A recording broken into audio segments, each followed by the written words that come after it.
হোজাইৰ আব্দুল হাছিব উচ্চতৰ মাধ্যমিক বিদ্যালয়ৰ ৭৯তম প্ৰতিষ্ঠা দিৱস যোৱাকালি আব্দুল হাছিব উচ্চতৰ মাধ্যমিক বিদ্যালয়ত পালন কৰা হয় ৭৯তম প্ৰতিষ্ঠা দিৱস।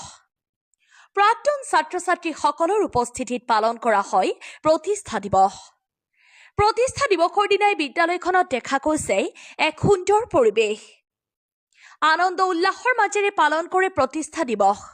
য'ত উপস্থিত আছিল শিক্ষক, অধিবক্তা, সমাজসেৱক, ৰাজনৈতিক নেতা আৰু এই আটাইকেইজন হৈছে বিদ্যালয়খনৰ প্ৰাক্তন ছাত্ৰ। প্ৰত্যেকগৰাকী প্ৰাক্তন ছাত্ৰ-ছাত্ৰীয়ে বৰ্তমান সময়ত কৰি গৈছে বিদ্যালয়খনৰ এটাৰ পিছত আনটো উন্নয়নমূলক কাম। চৰকাৰী আঁচনিৰ প্ৰতি বাট নাচাই নিজ কাঠিৰ ধনেৰে কৰিছে বিদ্যালয়খনৰ উন্নয়ন। যোৱাকালি প্ৰতিষ্ঠা দিৱসৰ দিনাই একলগ হৈছে প্ৰতিগৰাকী প্ৰাক্তন ছাত্ৰ-ছাত্ৰী। প্ৰতিষ্ঠা দিৱসৰ দিনটো সজাই তুলিছে এক বিবাহ অনুষ্ঠানৰ দৰে।